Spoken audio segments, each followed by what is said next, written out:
আপনারা দেখছেন হাওড়া সংবাদ ইউটিউব চ্যানেল। আজ 15 তারিখ রবিবার। শুরুতেই আজকের হেডলাইন্স। মুখ্যমন্ত্রীকে ঘিরে ধাক্কাধাক্কি, অবস্থান মঞ্চে মুখ্যমন্ত্রী। শুভেন্দুর মন্তব্য পুরোটাই দ্বিচারিতা। বিজেপির সঙ্গে 10 বছরের সম্পর্ক ত্যাগ, কংগ্রেসে যোগ দিলেন বিধায়কের। কলকাতায় বিস্ফোরণ, চিঠি গেল অমিত শাহের কাছে। মহারাষ্ট্র নির্বাচনের পর নাইডু নীতিশ করবেন বড় খেল, প্রাক্তন সিএম এর বড় দাবি। 2 লক্ষ টাকা করে ক্ষতিপূরণ ঘোষণা প্রধানমন্ত্রী মোদীর। আসছি বিস্তারিত খবরে। সল্টলেকের স্বাস্থ্য ভবনে হঠাৎই পৌঁছে গেলেন মুখ্যমন্ত্রী মমতা বন্দ্যোপাধ্যায়, যা চিকিৎসকদের আন্দোলনের মধ্যে নতুন উত্তেজনার সৃষ্টি করেছে। মুখ্যমন্ত্রীর সঙ্গে রয়েছেন রাজ্য পুলিশের ডিজি রাজীব কুমার। মুখ্যমন্ত্রীর উপস্থিতি জানার পর জুনিয়র ডাক্তাররা বাইরে স্লোগান তোলেন এবং একে অপরকে সমর্থন জানান। এই পরিস্থিতি তীব্র উত্তেজনায় রূপ নেয় যখন বহু সংখ্যক মানুষ হুড়মুড় করে ভবনের ভেতরে ঢুকে পড়ে। মুখ্যমন্ত্রী মমতা বন্দ্যোপাধ্যায় এবং ডিজি রাজীব কুমারকে ঘিরে ধাক্কাধাক্কি শুরু হয়, যা পরিস্থিতিকে আরও উত্তপ্ত করে তোলে। এই বিশৃঙ্খলা নিয়ন্ত্রণে আনতে মুখ্যমন্ত্রী সবাইকে শান্ত থাকার অনুরোধ করেন এবং সতর্ক করে দেন। আপনারা শান্ত হন, না হলে পদপিষ্ট হয়ে যাবেন। তিনি জনসাধারণকে শান্ত করার চেষ্টা করছেন এবং পরিস্থিতি নিয়ন্ত্রণে রাখার জন্য পদক্ষেপ গ্রহণ করছেন।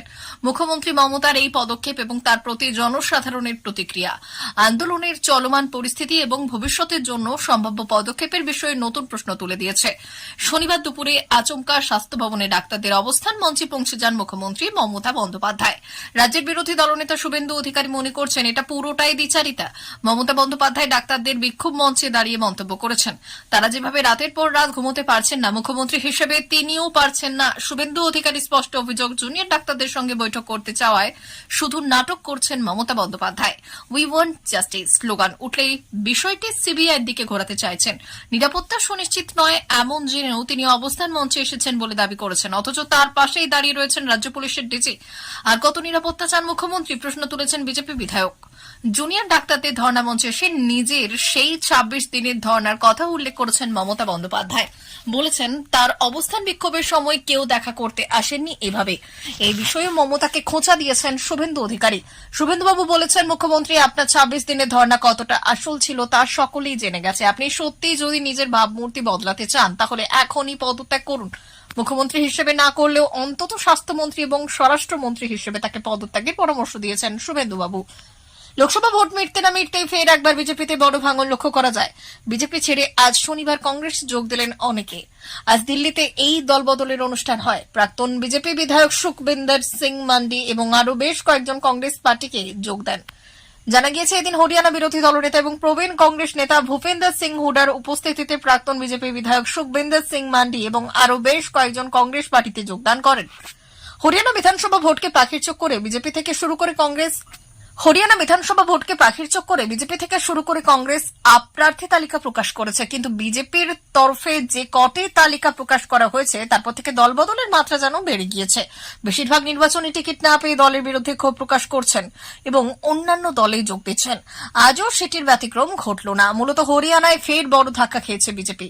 বর্দা বিধানসভা কেন্দ্র থেকে টিকিট না পেয়ে বিদ্রোহ করা প্রাক্তন বিজেপি বিধায়ক সুখবিন্দর সিং মান্ডি শনিবার তার সমর্থকদের নিয়ে কংগ্রেসে যোগ দিয়েছেন। হরিয়ানার প্রবীণ কংগ্রেস নেতা তথা বিরোধী দলনেতা ভূপেন্দর সিং হুডার উপস্থিতিতে কংগ্রেসে যোগ দেন সুখবিন্দর সিং মান্ডি।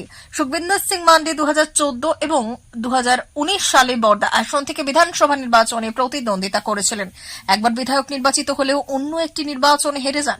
জানা গিয়েছে, প্রাক্তন বিধায়ক সুখবিন্দর সিং মান্ডি প্রায় 10 বছর ধরে বিজেপির সঙ্গে যুক্ত। তিনি বর্তমানে বিজেপি কিষাণ মোর্চার রাজ্য সভাপতি ছিলেন এবং বর্দা থেকে টিকিটে হেভিওয়েট প্রতিদ্বন্দ্বী ছিলেন। বিজেপি সুখবিন্দর সিং মান্ডির টিকিট না দিয়ে উমেদ সিং পাটওয়াসকে দিয়েছেন। প্রার্থী তালিকা প্রকাশের কয়েক মিনিটের মধ্যেই 4 সেপ্টেম্বর বিজেপি থেকে ইস্তফা দেন তিনি। তার সমর্থকরা বর্ধায় তীব্র প্রতিবাদ করেন এবং ক্রোধে বিজেপির কুশপুত্তলিকা ও পতাকা পুড়িয়ে প্রতিবাদ করেন। শনিবার দুপুরে খাস কলকাতার বুকে এক ভয়ানক বিস্ফোরণের ঘটনা ঘটে।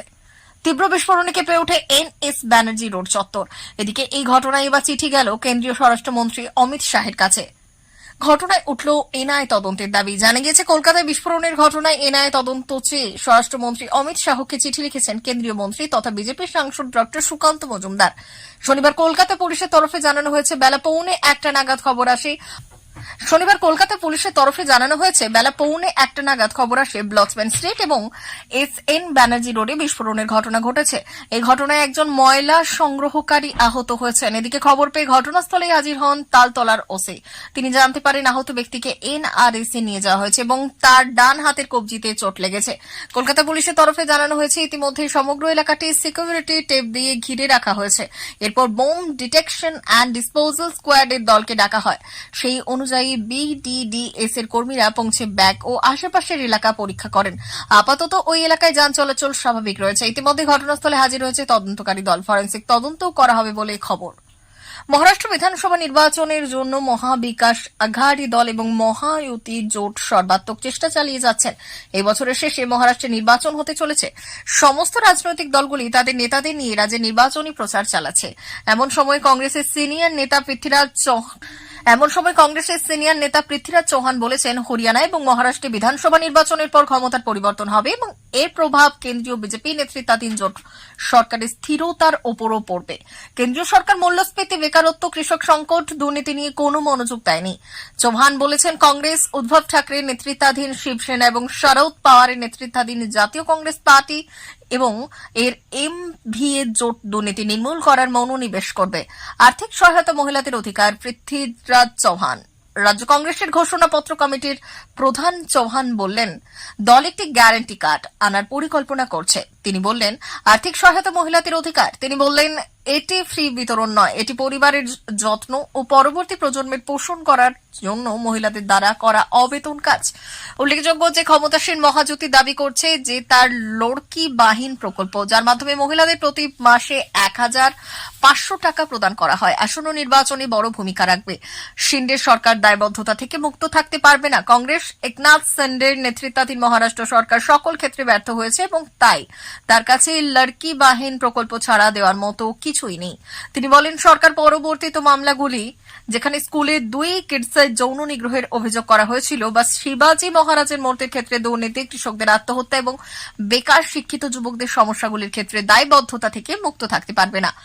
গুজরাটের দেহগামে ভয়াবহ জলে ডুবে মৃত্যুর ঘটনা ঘটেছে। জলে ডুবে যাওয়ার ঘটনায় নিহতদের প্রত্যেকের আত্মীয় স্বজনের জন্য PMNRF এর কাছ থেকে 2 লাখ টাকা এক্স গ্রেশিয়া ঘোষণা করেছেন প্রধানমন্ত্রী মোদী। আহতদের দেওয়া হবে 50,000 টাকা। প্রধানমন্ত্রী নরেন্দ্র মোদী এই বিষয়ে শোক প্রকাশ করেছেন।